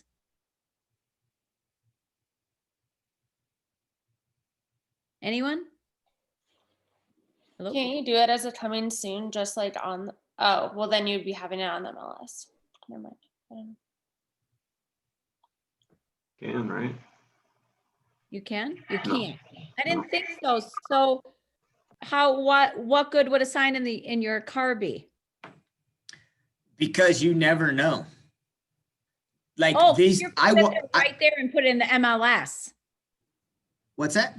Could you be sitting like right there and sticking it in the MLS and then throw on the sign in the yard? Yeah, you have to have it within 24 hours of signing your listing agreements. Right. Oh, So that's what I'm you'd go home saying and is do it. You'd go home and do it. I would just go home and do it after the appointment. Yeah. Right. I'm not going to be in violation if I stick that sign in the yard and I go home and put it on. Oh, It's up, okay, it's that's up how- 2 hours later. Yeah. okay, cool. Yeah. But if you can't put a sign in the yard if they say that they're 3 months away, that you can't put a sign in the yard. You can't put a No. sign in the yard if they're more than 7 days away. I Is thought the way you our meant, like, MLS. if you're right there, I thought it was, yeah, okay. More than 7 days away. Okay. Yep. Because a coming soon can only be a coming soon for 7 days. And that has to be listed in the MLS. Okay. Because a sign going in the yard is you advertising it. So, anyways, I'm at this appointment and I going through and, it happens, you guys. It really happens. You guys can put the sign in the yard before you guys have photos. You can put coming soons up with just a picture of the front house. So talking about tactics, I'm going to teach you guys some tactics for when your pants are down and you're going, have the listing presentation, spit out whatever you can, apologize profusely, because that's what I had to do. I apologize. I thought you guys were looking at 6 months away, but here's what we can do. I can accomplish everything I need to right now, and then I can send over what we call a CMA, and we can review that over the phone. And so you just got to go impromptu on people. I would not, and this is up to you, but I wouldn't be the person that says, oh, well, let me stop this right here. Let's set up another time and then let's do the appointment. I would do whatever I can do unless you have to get somewhere. It's like, oh my gosh, I'm so sorry. Like, I actually got to go show a house in an hour. I can do this for about a half an hour. We can go through it and then I'll come back over or something like that. Just be prepared when your pants are down. And here's how I'm prepared. Always, always, always have a basic, generic, not tailored to them listing presentation ready. All right. So let's look at a couple of examples. Any questions on any of this? Okay, you never know. Lockbox and sign is important. I just realized some of my pre-qualification questions now, when I'm on the phone with them, is when I come over to, meet with you, should I bring my sign in lockbox? That can cause emotion. It can cause stir. It can cause them to really get real with this. Whether or not they say yes or no, I'm still going to bring it. But it's a good pre-qualification question that gets their mind going. Bring that thing. I've actually had somebody that wanted to list their home. I told them, look, I can't list your home. We have rules around how long a sign can be in the yard. You guys are all coming into this new coming soon rule, but you used to be able to put a sign in the yard and have a listing agreement that basically said that the seller agrees to have a sign in the yard, but not list it till a certain date. And it's the seller's prerogative to have the sign in the yard. Now we can't do that. But I got to a property that I thought we were going to list in a couple of months and had my sign in the yard because I learned from another, mistake. Had my sign in the yard. I start talking to him and he's like, yeah, I'd like to really start getting some activity. And, can you put this, can you put the sign in the yard? And I said, we're a little too far out. I can't put the sign in the yard. And he's like, well, here, why don't you can I just put it in my garage? And then when you give me the go ahead, I'll just pop it in for you. I was like, yeah. And here's how a lockbox works. Can you put that on the front door too? And so I've had plenty of people put my sign and lockbox in their own yard and on the front door. This industry never, ever, ever, well, hold on. Always expect a surprise, but never actually truly be surprised. Like, I'm still not done seeing everything. You'll have people put signs in your yard. I learned that trick with the drill to drill into the ground in the winter to put signs. It's all through experience. And I'm going to try and save you guys through all this experience. I lost my train of thought. So what do you bring to you? What do you have prepared? What does a blank listing presentation look like, right? So one, always be prepared with your scripts. Always know how to hold a 4-part buyer's consultation or a seller's consultation or a buyer's consultation. Always know the flow in your head, even if you don't know the scripts. You guys are taking a lot of my classes. What's my flow at a listing presentation? Introduction, tour, burning questions, Yep. and then CMAs and talk CMAs, contracts or discuss then process, then contracts. For me, I look at it, I don't spell it out in those 6 different points, but you guys are right. That's kind of what it is. I go with the introduction, the CMA, the flow and contracts, the process and contracts, whatever you want to call it. When I talk about the process of how it's going to work, that just, my contracts kind of are at the end of that process, if you will, because I can kind of use the process to talk about the contracts and vice versa and then go over it. But know your flow, know that entire flow. Intro, CMA, or I'm sorry. Tim's right. I do my intro, I do my tour, I do my CMA, I do my process and contracts. there's not going to be much difference to yours either. I know some people that tour the home after they go over the CMA. I don't understand that. I don't get that. I want to go through the home so that way I can talk about the home in reference to the CMA. Some people go over the process. I don't go over the process because if there's something about the home that doesn't need to be talked about during the process, I'm just wasting my time. So anyways, that's my flow. You guys will figure out your own flow, but know in your head exactly how step by step you want that to go. So that way, when you're caught with your pants down, you can go, well, great. So there's no intro because you're already caught with your pants down. So you're going to eliminate that. And you say, well, actually, yeah, if you want to talk about this, now we talk about price. So instead of saying, now we go over a CMA, you say, well, now let's talk about price. So let me ask you, Mr. Seller, what is your home worth? You can go through a whole listing presentation without anything. Obviously, it helps if you're competing and all of that stuff. But instead of saying, let's go over CMA, say, let's talk about price. What's your home worth to you? How'd you come up with that price? Ask them all the questions. Just write down, because you got a notebook, just write it down. But how can you be prepared? So if you're caught with your pants down, you're at this presentation or this thing that you're supposed to be doing a tour on, and they say, well, guess what? We would like you to stick around for a little bit and tell us more. Say, great, let me go out to my car and grab my laptop. So always have your laptop and always be prepared with a blank presentation. So let me show you guys a couple different things here.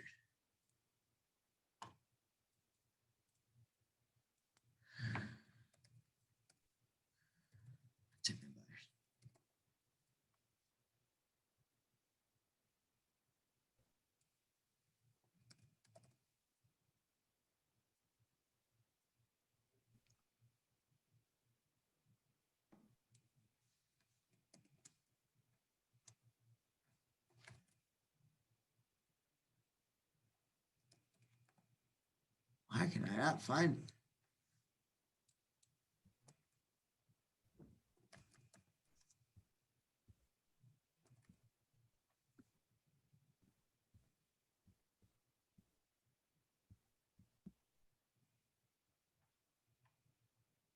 Ah.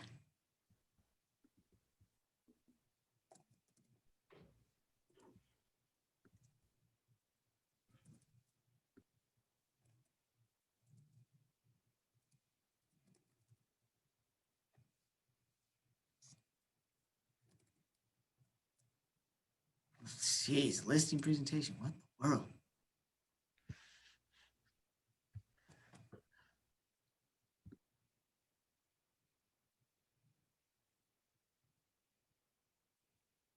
I'm trying to find the one I used to work with the WISE team.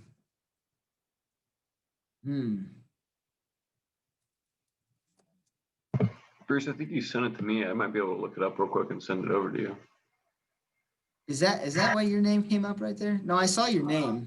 Yeah, you sent it to me at one point. Yeah.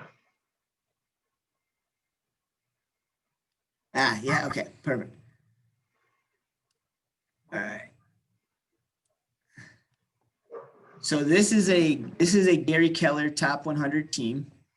They have an expansion team in Longmont, and I coach this team.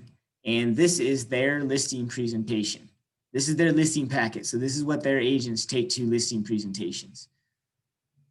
This is probably one of the most robust things that I've ever seen. I can share this with you guys because I like the way they do that. Let me scroll up actually. This one week before, no. Pre-listing preparation. This packet does not go to the home before, but they have a label in here called pre-listing preparation. And what this is when you go through it, you can say, you know, after I leave here today, there's going to be some things you need to do to get prepared to get your home ready. And then it goes through all of these things. Over here, this gives them the breakdown of timeline. 1 week before you market your home, we're going to do staging photography. Like, this is robust. This is top notch. Can you please send that to us? Yeah. Mm-hmm. That's beautiful. So there's that one. Now let me see if I can show you. I used this one for years. It's gotta be. Because there's a class on listing presentations today, right? Is that what they're going over? Is all the stuff that should be in it?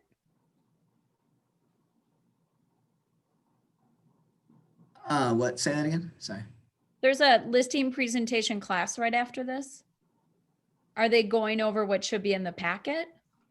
I haven't don't done the know. class before. Who's Does anyone- presenting?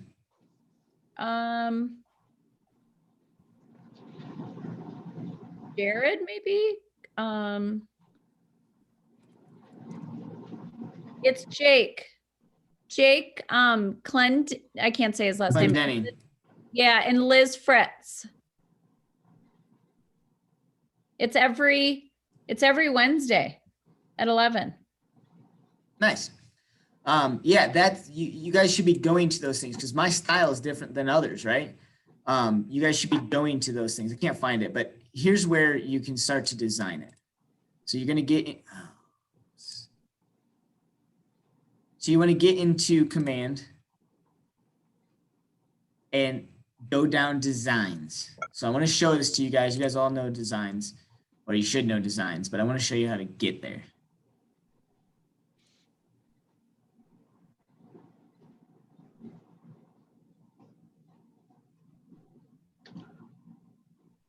Click on designs, go to print. Oops, can't see it. Go to add, print, next.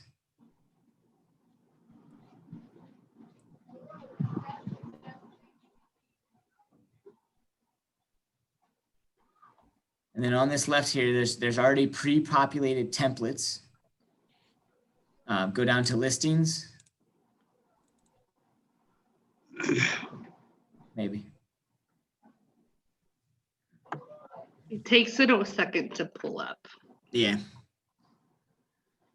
But this thing is robust, and a lot of people ask me if they need that many pages. So I want to make sure we're on video saying no. It's These a are lot of pages. these are built for you to be able to have and think through anything you could ever imagine. Mhm. I am a type A. I'm a high D. My listing presentation was 4 pages long. Really? I can't stand talking about 20 different pages. I can't stand printing them. I can't stand spending the money on them. I So can't tell me your stand 4 designing them. pages. What were your 4 pages?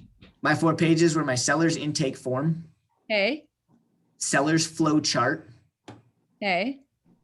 a note page, blank, like it just said the Wise Team header at the top, and it just had lines like a notebook page. And then what was the 4th thing? Contact info? No, 10 things to get your home ready for 10 things to get your home ready for sale. That's it. I mean, that was my packet, right? And then I had my CMA, and then I had my contracts. I'm a word person. I don't do the paper. I don't do any of that. I just speak around everything. Why, it's not coming up here, but anyways, it's right here, listings. We need to move on with this class. So when you guys go through, make sure that you have a listing packet ready. That's just very generic and blank, because the key is that all of your listing packets should be blank and generic, right? If you're really truly doing this business, you need to understand that your listing presentation is the exact same for your best friend as it is in an internet lead that comes off there and you don't know them from anybody.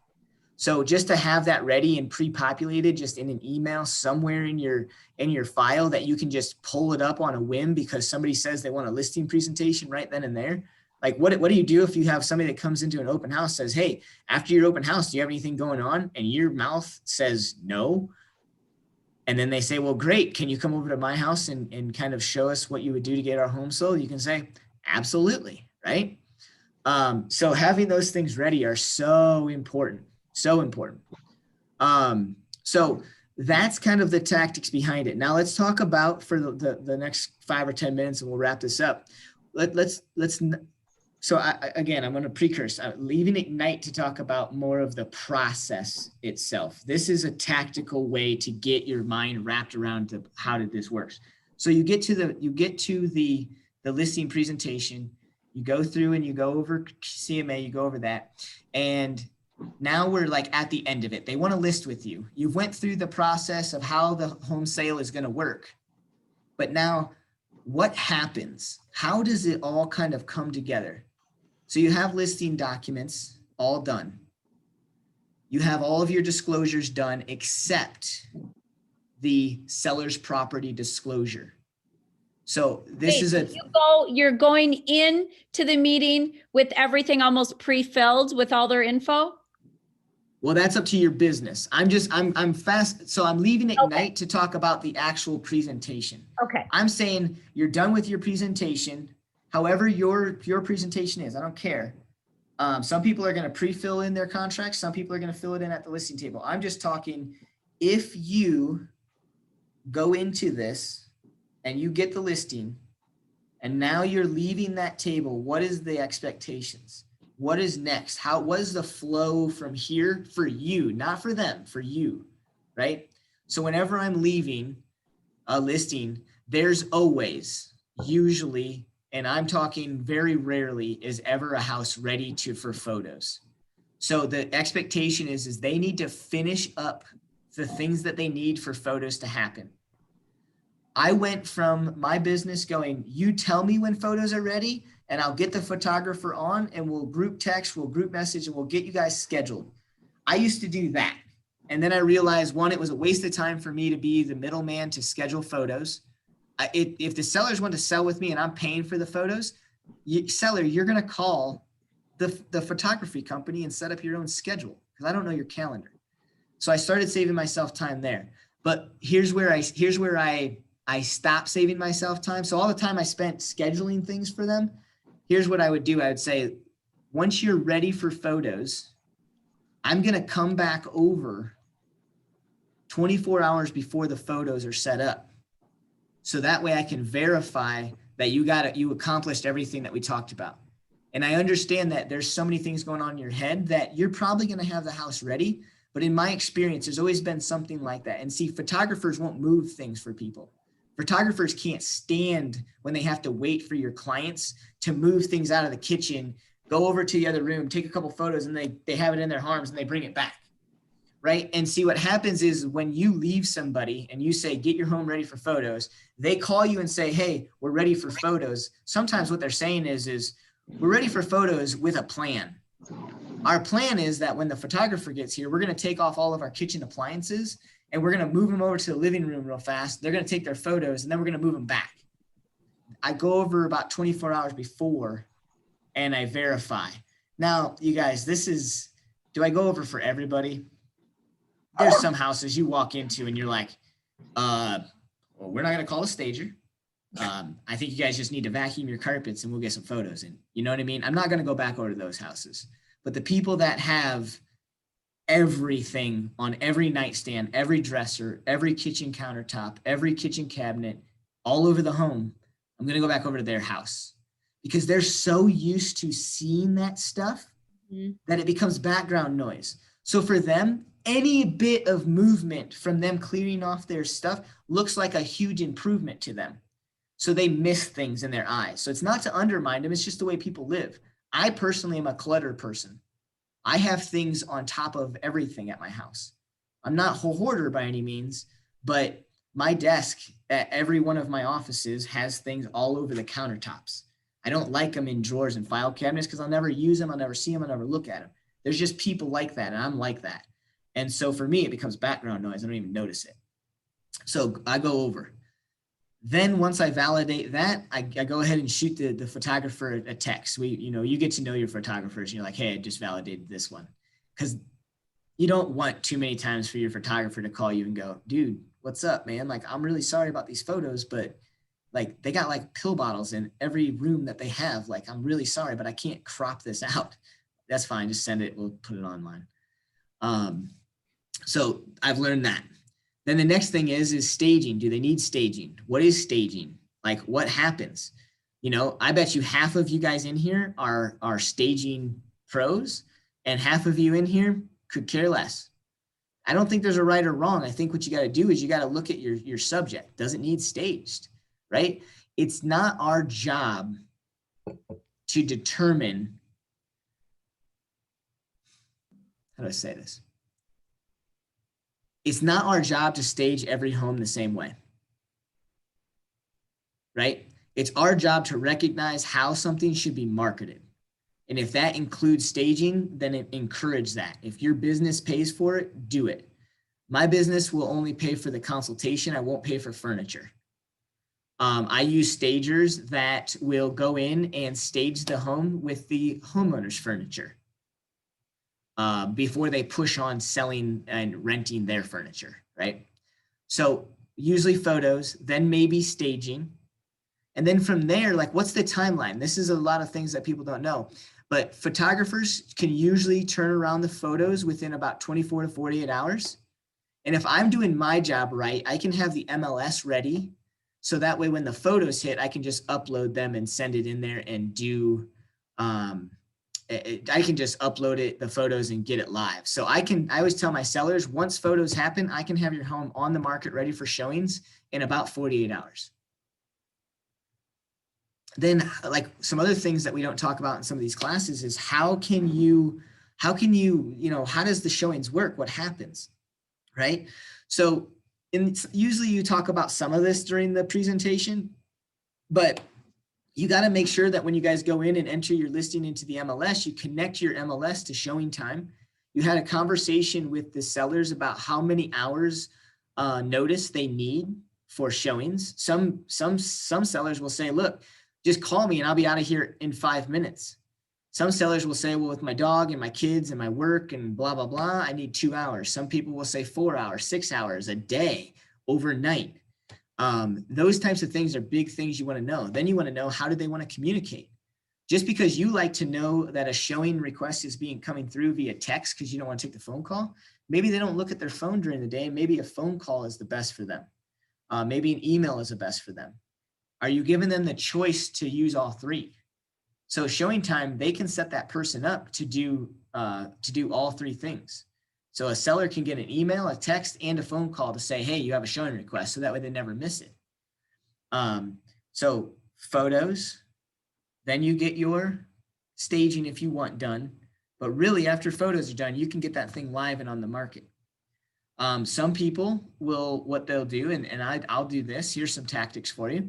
If you have a listing coming up in the winter, but you're talking with that person during like August, September, then maybe you can write into the additional provisions, broker to pay for professional photos. Should the seller terminate this contract, seller shall reimburse listing agent for photos. Then you can get seasonality photos done. So in the summer, and then you list it in the winter with the summer photos, right? So there's a tactic if you want to make sure that looks spruced up and nice, right?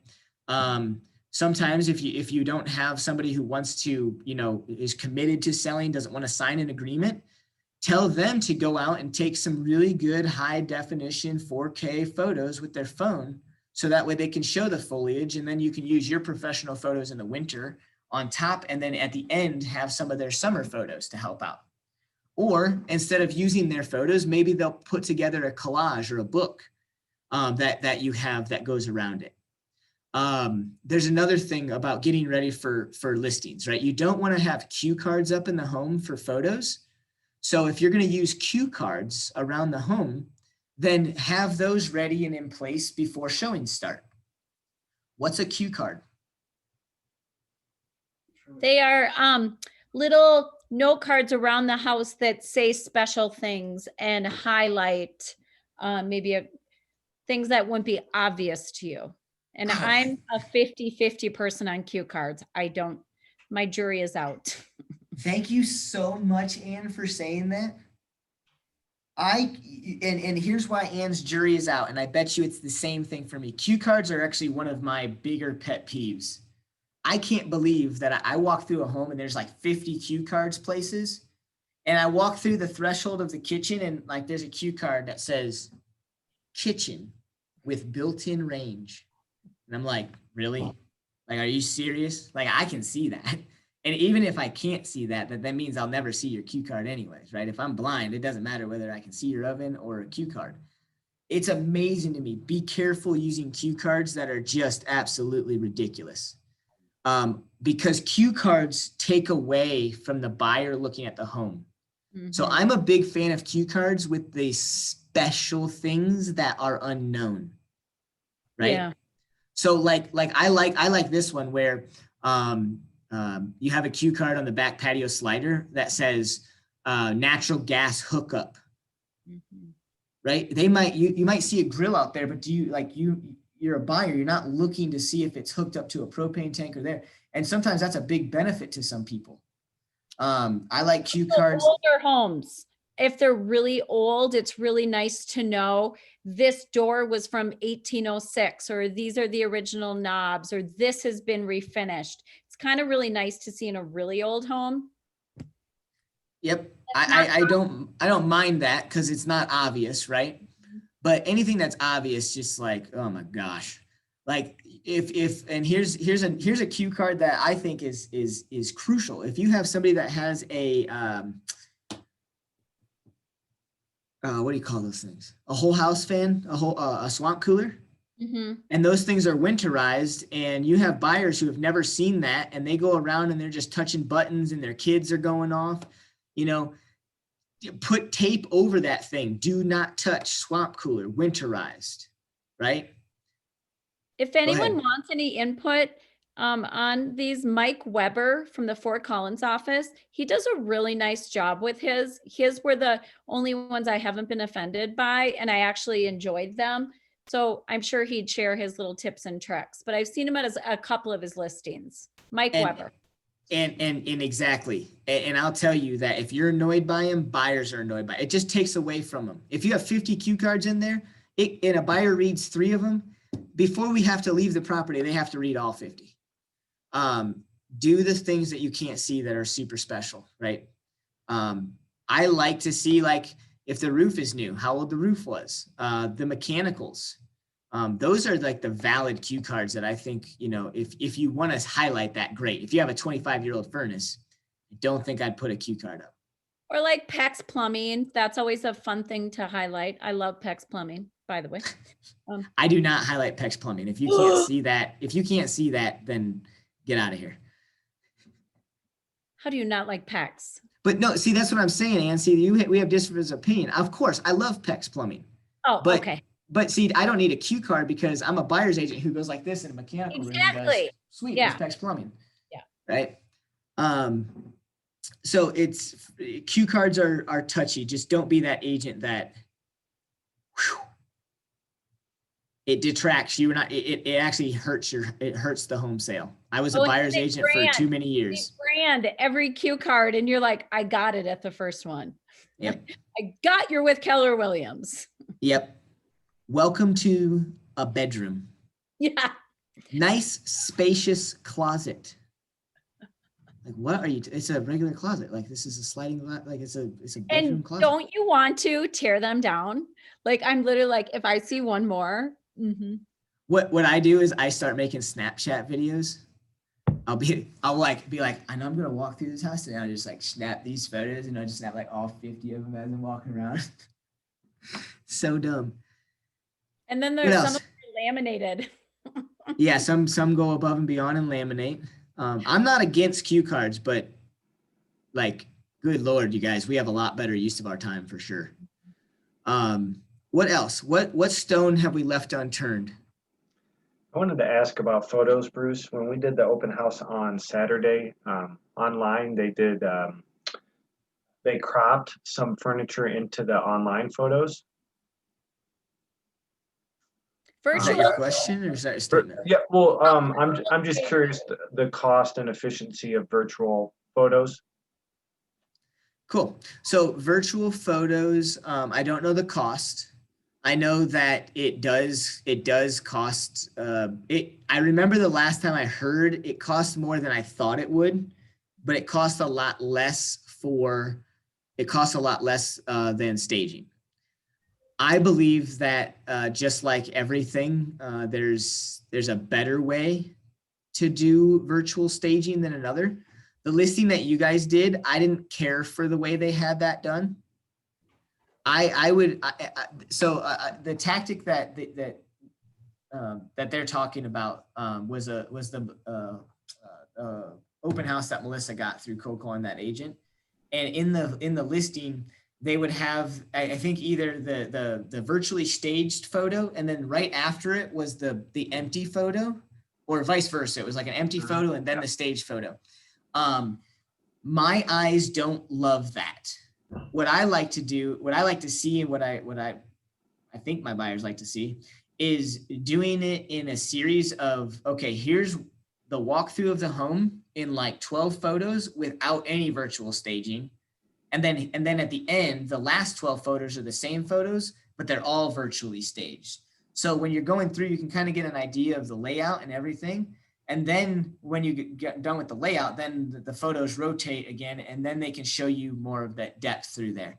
Or vice versa, show all of the staged photos, the virtually staged photos, and then the other thing. What's the address on that puppy? I want to show you guys what what virtual staging looks like, because when I was told that, I had no idea. Well, and I will tell you guys, buyers get very disappointed when they see that there's photos and then they go to the home, they see it's staged because they don't know it's virtually staged. They go to the home and it's a letdown. And sometimes they don't even walk through the whole house.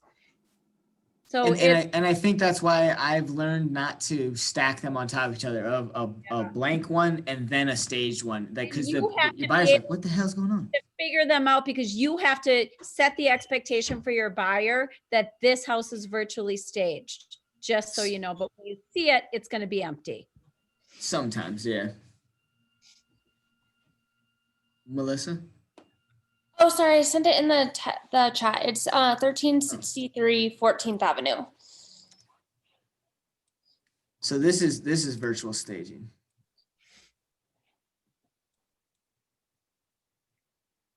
That's not real couch photos and all of that. So now the next photo, I believe, is just empty. Everybody see that? I appreciate this though, because a lot of times they don't show it empty. Actually, this is well done. See, I and like- I don't care for this one. I like to see. My eyes like to see, and this is where maybe buyers like it more than I do, but I like to see where like you go through all of the empty photos and then you go through all of the ones with the furniture. But that's just the way my eyes look. But that's virtual staging. They just Done this way. The ones that I've seen will just be virtually staged and no empty photos. So I actually appreciate some empty. That's a good, yeah, I know what you're saying. Don't do that. If you're going to virtual stage, don't just do virtual stage. No, because they think that there's furniture there and then they get sad and. Yep. Then they're looking on their phone, they're trying to visualize it, and then you gotta tell them it's fake furniture virtually on a phone. They're like, well, I really am confused now. Mhm. Other So we have a questions? question for you, Bruce. Yeah. What's your process for unrepresented buyers for sign calls? What's my process? Yeah, do you just tell them that you'll meet them at the house and then you kind of get more information about them then and try to convert them? I'll use judgment calls on it. So I would say that my process used to be what the process should be, and now I gut check everything in it. Rich. What I say is hey, how long you've been looking for homes? Should you like this home? Is this the one you're ready to put an offer on?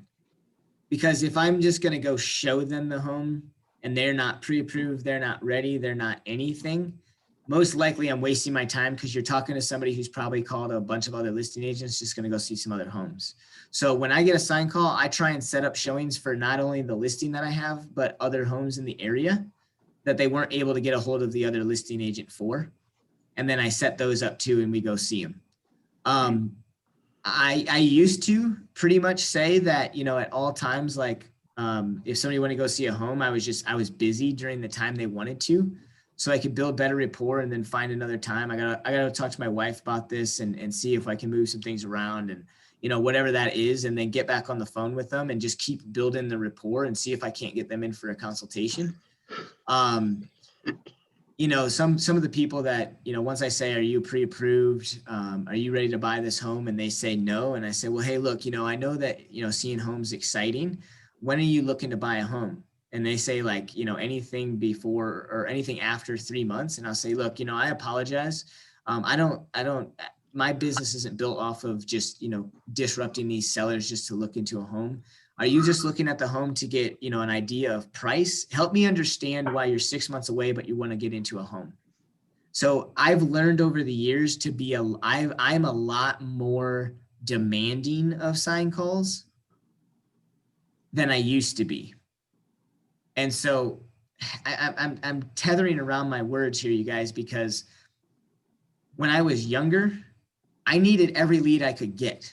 So if it meant that I needed to find another agent to go meet that sign call at that house because that was going to be a better opportunity for me to capture them because they were grumbly and they were not liking that I didn't want to show them the house, I would just cave really quickly and go show them the house. But I always brought another person, right? And I had the fortunate luxury of having an assistant that was, Jimmy, you guys seen that guy. So that's my rule of thumb, Tim, is make sure if you're going to jump and be be that jumper, if you're a sign call person that jumps, you're a jumper. Jump, go see that house, but bring somebody with you. Like that's the basis. After that, really try and get good with your scripts. Where are you looking? Why are you looking? Why does this house draw your line? Why are you looking for homes if you haven't been pre-approved yet? But you don't say it condescending. You just say, hey, help me understand this. You see, I have to ask my clients to leave the property for us to see this home. But if you're not pre-approved and ready to buy this home, I have a hard time wanting to disrupt my sellers. Can you explain more about why we have to get into this house? So I got to a point where if you're a sign call, and I can pick up that I'm going to capture you as a buyer right off the rip, then I'm going to do that. And if you want me to go see a house and you're not pre-approved, see you later. I don't care. Yep. And again, like I know some people that will only show a sign call after they receive a pre-approval letter. Do you know why they do that? Because if you get a pre-approval letter, then you can call a lender whose verified address, phone number. You don't need to get a copy of their license anymore. You don't need to, meet with them for safety. You can get information from that, right? Now I've got name, now I got phone number, look them up on Forewarn, call the lender and vet them, figure out everything that you can, and then just bring another agent and go with it. But some agents just make it mandatory. Like, look, I don't show houses without a pre-approval. I don't care if it's this listing or not, because the reality is if you don't have pre-approval, you can't argue with me to say, well, if you don't want to show me your house, how are you ever going to get it sold? There's no argument there, right? So I like the agents that have the mantra of you have to have pre-approval before I'll show you. Some agents have that mantra and say, you know what, the only way around my rule, Mr. and Mrs. Buyer, is if you meet me for a buyer's presentation so I can truly see if you're looking to buy a home, then we'll go out and see it afterwards. So meet me at the office for 25 minutes. We'll go see the house for 15 minutes, and then any other homes that you might want to see. So as you get going, you're probably going to want to jump. Just jump. Just go build rapport, get those leads. I don't like the numbers game of sign calls. And so I know that the more that I vet them and the more they're open to me vetting them, the more serious they are. So I'm not wasting my time out there.